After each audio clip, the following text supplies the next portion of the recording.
tricky part for Kevin here is going to be giving him good information, but then really narrowing the focus onto the most important thing, which we've identified as being the alignment of his body and the direction of his swing.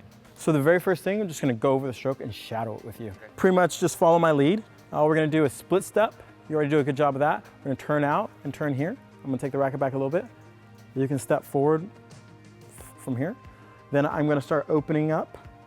And so where we're gonna slow down here is I just want you to drop the racket like you're doing here.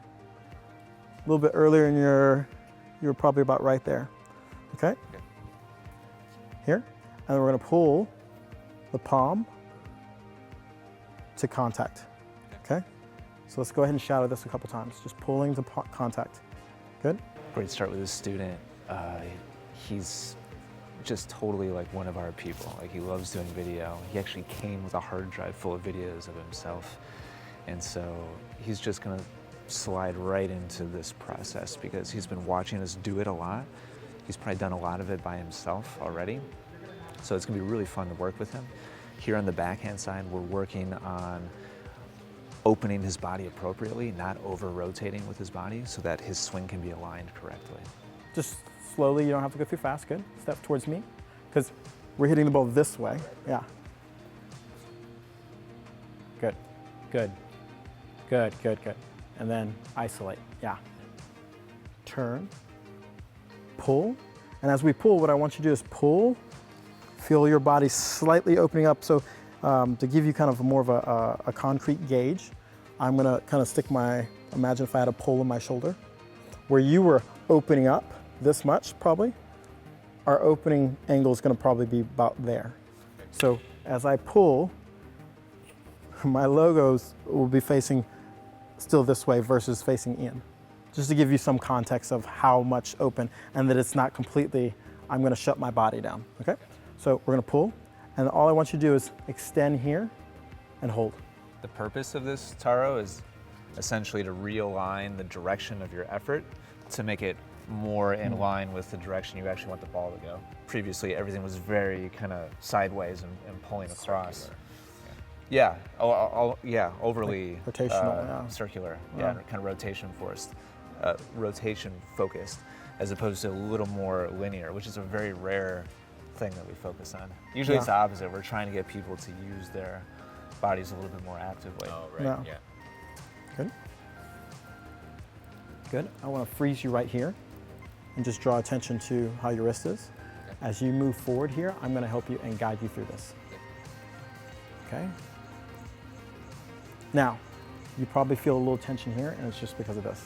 Okay. If you relax your stance a little bit like you were before, and what I mean by relax is not relaxing this way, but just actually come a little bit more sideways. As you swing here, this is that position you saw Federer in. Okay? So the butt cap should be facing? The butt cap will have some variation of facing that way. This is where Kevin needs to be careful because our student is super analytical and loves the nitty-gritty and really diving into the nuance of technique. Kevin shares that with him, and so it'd be really easy for Kevin to really over-focus on a long list of different technical elements and like checklists. So from here, we're still gonna stay on the ball, and there's gonna be a slow, okay, again, now you feel the tension? Yeah, a lot of tension. Yeah. I just wanna bring some awareness. The only reason the tension's there is because you're changing your stance here. Just be a little bit more aware that we wanna still continue to have that weight where you can rock the ball, like if we were taking a medicine ball and throwing it that way. Right. Okay. So we were really focusing on the medicine ball analogy that really worked for him. I think it's all about finding one or two analogies that work for you and kind of keep those in the back of your head when you're working on something new. And for him, he was really staying turned and not opening at all and being really static with his chest now.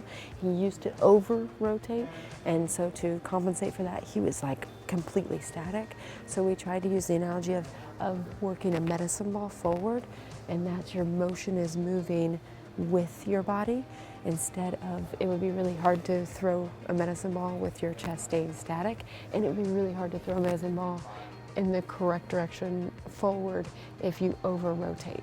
So it's a really good analogy of moving forward correctly and kind of getting that rock motion. How's this feel?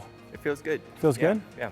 In comparison to maybe how you used to swing before, is there any differences? Do you notice any like, oh, I'm not doing this or I'm not doing this? Or It feels like less effort to Okay. do this because when I'm rotating, I feel like Huh. there's more energy expended. Yeah. I feel like. Okay. Good. Good. Good job, Taro. Kevin's not asking you to remain static No. with your body. It's just that you were really exaggerating the amount and the timing of when you were opening before. Okay. Yeah. I'm just being right now pretty black and white, and then we're going to find some gray area because, again, like I was saying, you're going to need to rotate. That's part of what generates this force. It's just you were overdoing it. Yep. Nice. Yeah, I'm happy with that.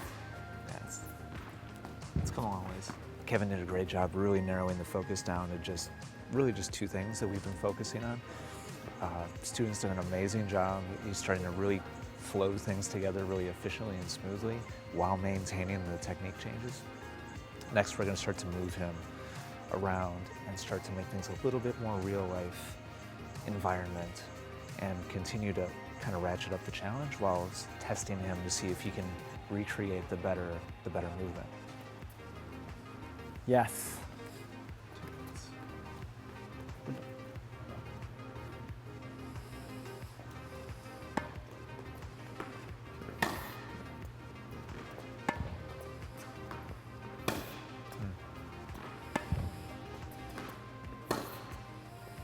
Really nice work. We've integrated footwork, worked on a couple pattern things, which I was a little shaky on at first, but he's done a really nice job integrating it into the mechanical swing technique stuff that we've been working on. So now we're to the point where we're ready to start to actually rally. A live ball scenario here. So the most variety, the most adjustments he's gonna have to make up until this point. I think he's totally gonna nail it with the technique.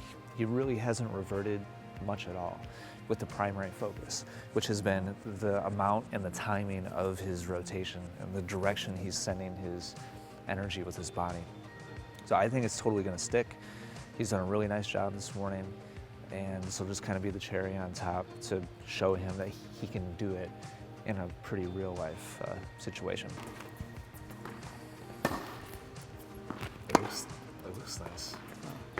So this is the process when you go home, is managing the stress level and the difficulty level and being very self-aware and checking the reality of what your execution, and it's balancing out the tension of kind of those two things. You want to stay pretty solidly in like 60-70% good execution and then slowly increase the level of challenge. Good job. Yeah, thanks. Yeah. That was fun.